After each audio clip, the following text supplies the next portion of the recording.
This is Alan Elliott, and this is SAS Essentials Mastering SAS for Data Analytics, 3rd edition. This is Chapter 18, Factor Analysis. In this chapter, we will be able to perform an exploratory factor analysis using PROC FACTOR. Also use PROC FACTOR to identify underlying factors or latent variables in a dataset. Use PROC FACTOR to rotate factors for improved interpretation.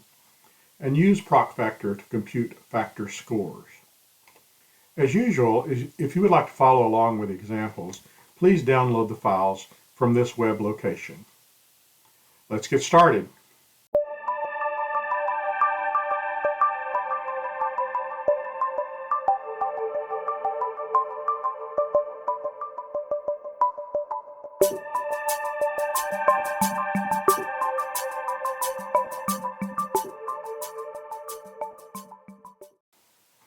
Okay, this chapter is about factor analysis.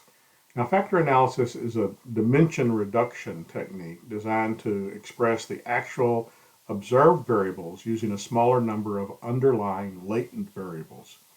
So exploratory factor analysis involves identifying factors, determining which factors are needed to satisfactorily describe the original data, interpreting the meaning of these factors, and so on. A confirmatory factor analysis involves techniques for testing hypotheses to confirm theories and so on. Okay, let's look at section 18.1, Factor Analysis Basics. So the typical steps in performing an exploratory factor analysis are the following. First, we compute a correlation or covariance matrix for the observed variables. Then we extract the factors. Now this involves deciding how many factors to extract, the methods to use, and the values to use for the prior communalities estimates. Then we rotate the factors to improve interpretation, and we compute factor scores if needed. Now, a side comment here is that factor analysis can be quite subjective, and it doesn't necessarily have a unique solution, unlike a t-test. Consequently, there is a certain amount of art involved in any factor analysis solution.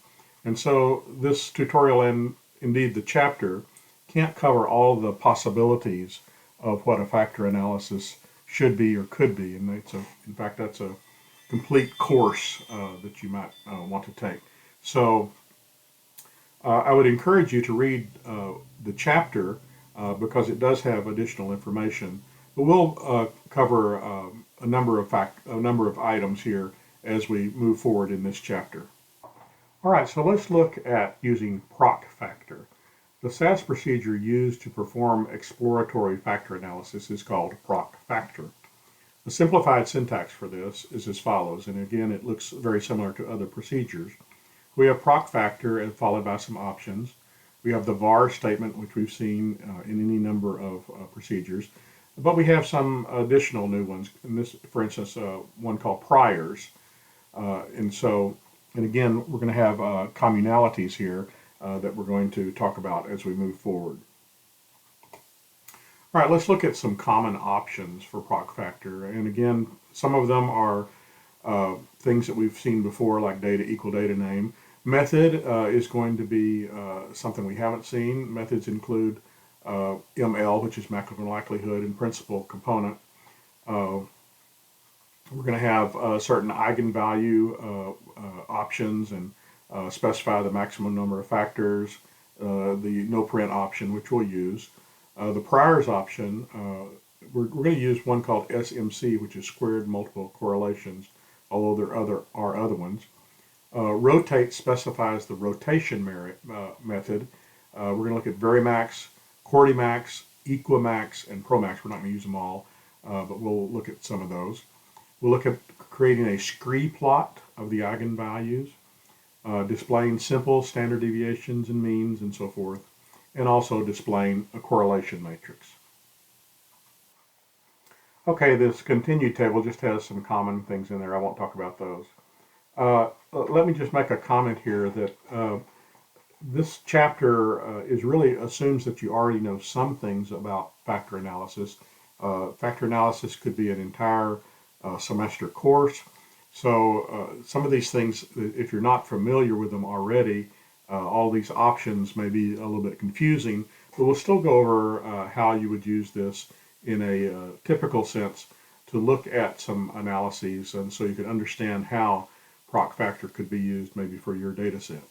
So let's take a look. First, let's note that the principal methods equal principal option is used and the principal component analysis is performed. And when the priors equal option is not used or is set to 1, the default. If you specify a priors equal value other than priors equal 1, then a principal factor method analysis is performed. So a common usage is priors equal SMC, which is squared multiple correlations, in which case the prior communalities for each variable is the squared multiple correlation of it with all other values. So after extracting the factors, these values represent the proportion of the variance in which each of the original variables retained after extracting a factor. So hopefully the analysis, the example is going to make some of this clear. All right, so let's look at example 18.1. So we have this data set that we have that was created or constructed with two types of intelligence being measured. One is logical mathematical intelligence, and the second one is linguistic intelligence. So we sort of already know a little bit of the answer of what we're looking for in this made-up data set, and let's see if factor analysis is able to confirm what we maybe already know.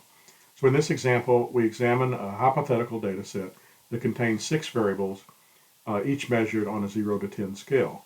So what we're measuring is computation, vocabulary, inference, reasoning, writing, and grammar. So let's look at how we would use PROC logistic. Open up the file called afactor1, and we see we're using PROC factor with the data set we've already created. The simple core and score options just display common statistics. The method equals principal specifies which estimation method we're going to use. Rotation is varimax. Priors is SMC that we talked about earlier, and we're going to request the Scree plots. So here are some initial table output. The first one is simply means and standard deviations of the various measures. So here we have computation, vocabulary, etc. So the mean score for computation was 5.03 and so forth of 200 observations. More important perhaps now is the correlation matrix for the 6 variables. So what we're looking for is high pairwise correlation and notice here then amongst computation, inference, and reasoning. So here's computation. Go over here to inference and reasoning, and notice we have 8.84 and 0.53. Those are highly correlated as opposed to computation and vocabulary, which is only 0.13. So we're seeing that that computation is already highly correlated with these 2 variables, whereas vocabulary, writing, and grammar are the 2 ones that are highly correlated, and the rest of them are not quite so highly correlated. So that gives us our first piece of information that may be helpful.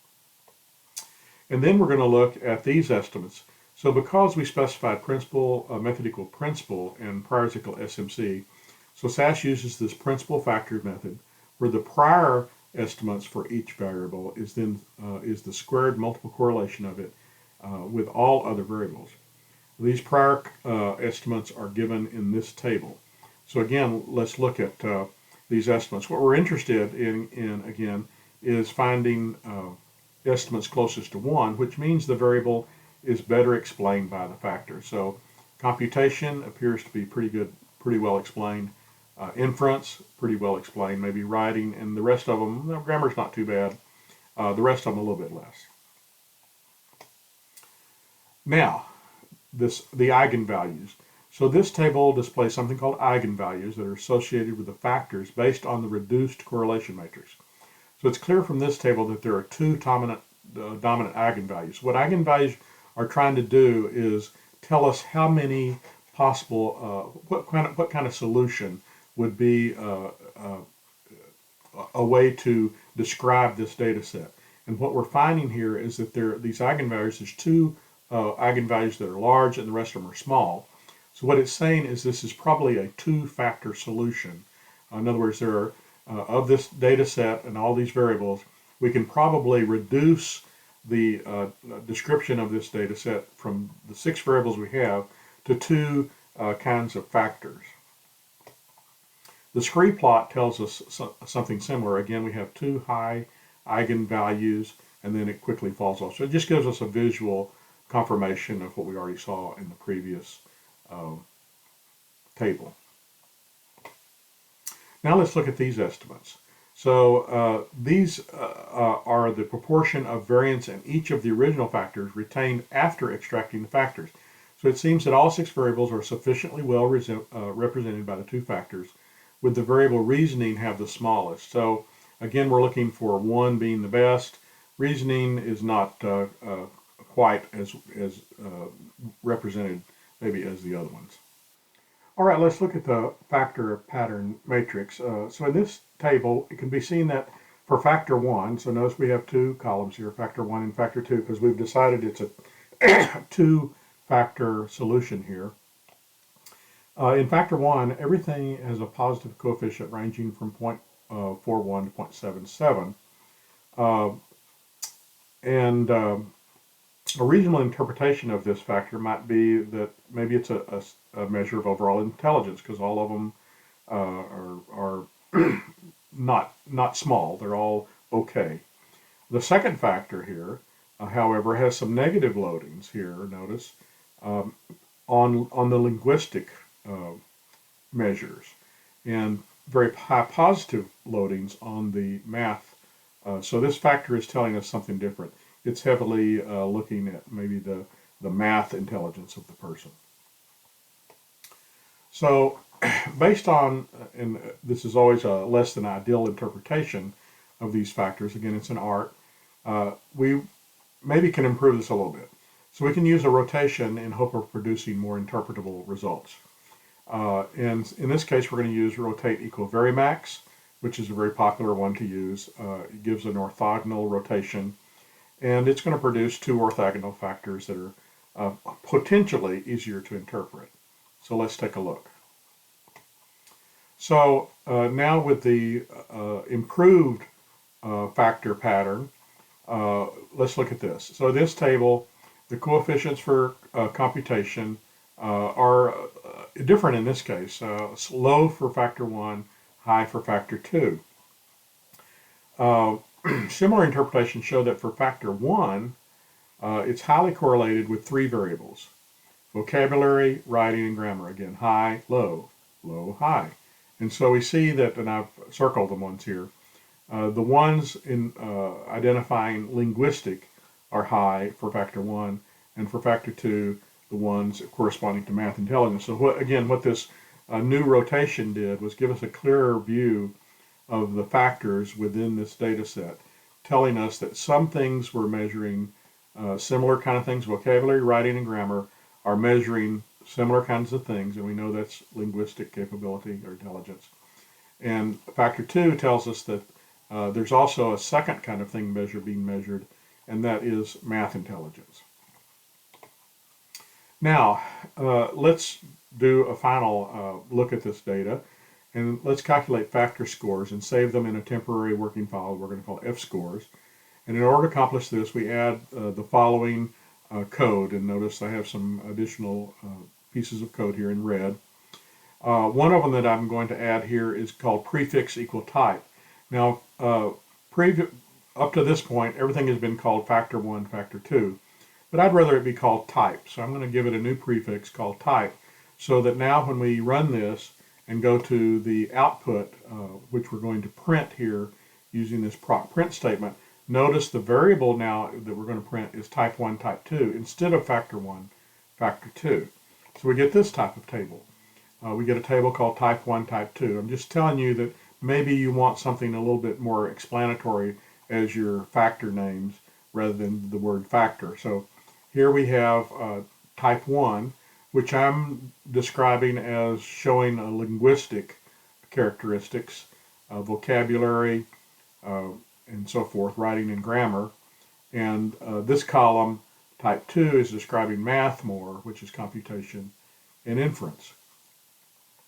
So recall that the type factor 1 is a measure of linguistics, and 2 is math, and we can see that they both have higher scores. So again, we're seeing that it's identifying two different types of measurement that's going on within this data set. And so what we've decided here is we've separated out two kinds of things that this is being measured. And we have already called this, and if you don't know prior to what this is, you may have to look then at the separation and say, what are these selection of variables telling me as opposed to these selection of variables? And you may have to come up with your own label for what it's telling you, that it has separated two kinds of things, or two kinds of ways to interpret certain variables within that data set. So that's what factor analysis is doing for a preliminary example here. All right, let's look at another example, 18.2. Open up the program file called A Factor 2. This is some data from an Olympic contest.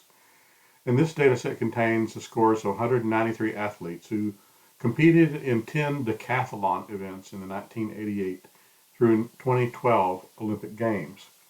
Now, the 10 events in the decathlon are the 100-meter run, long jump, shot put, high jump, 400-meter run, 100-meter hurdles, discus, pole vault, javelin, and 1,500-meter run.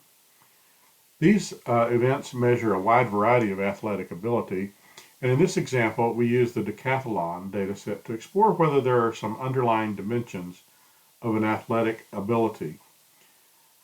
And we're going to note here that the times for the running events are given in negative signs so that larger values are better than smaller values, as in the case of distant measurements. Now, this is a little bit different kind of data set than the first one that we looked at. The first example, we sort of knew what the answer was going to be, but in this case, we don't know what the answer is going to be. But what we're looking for is, if we look at these 10 events, can we group them somehow in a way that speaks to types of athletic ability? In other words, are there some that measure certain kinds of athletic ability as opposed to other ones? Perhaps the running ones are all going to fit together, or something like that. So let's see where this goes. So the data or the analysis code for the Olympic data is as follows. So we're going to do PROC FACTOR, simple core data. That's going to give us some simple data set, simple results.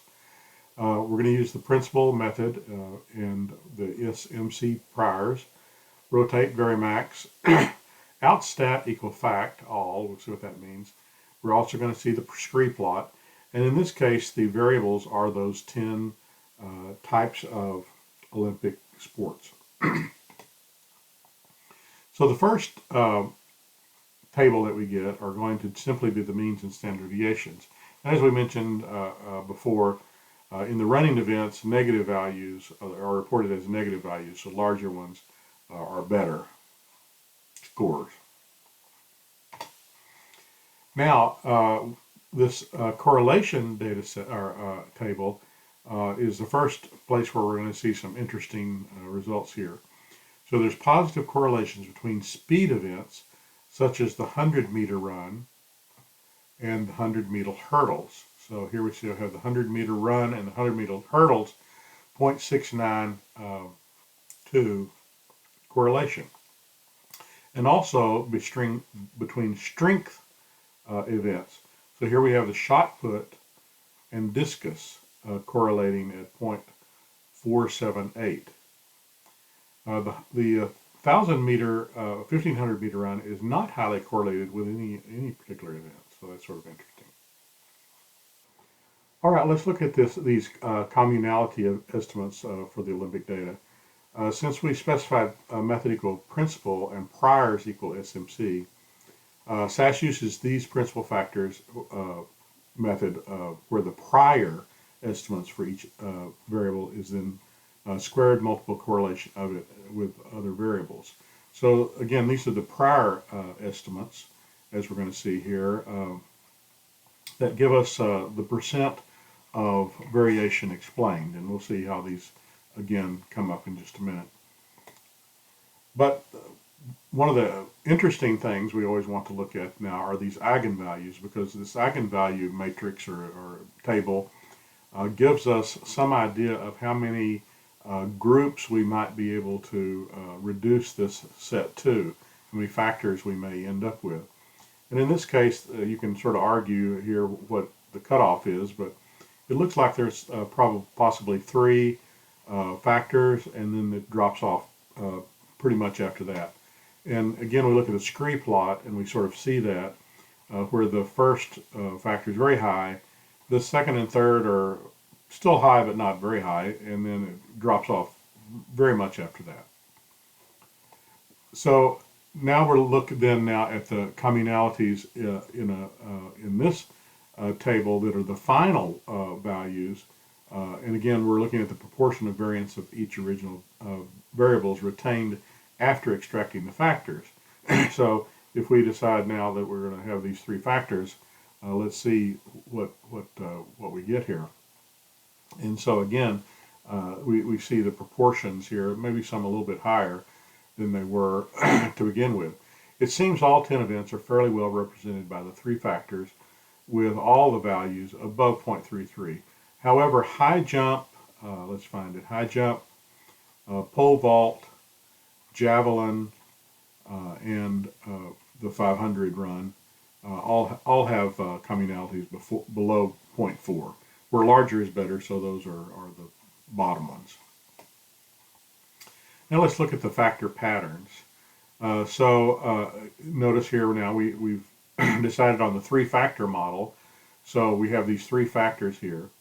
As was the case in the unrotated solution for the intelligence data, it can be seen that factor 1 has a positive coefficient, all of which are above 0.4 except for this run 1500. That seems to be a sort of an odd duck there among the various kinds of sports.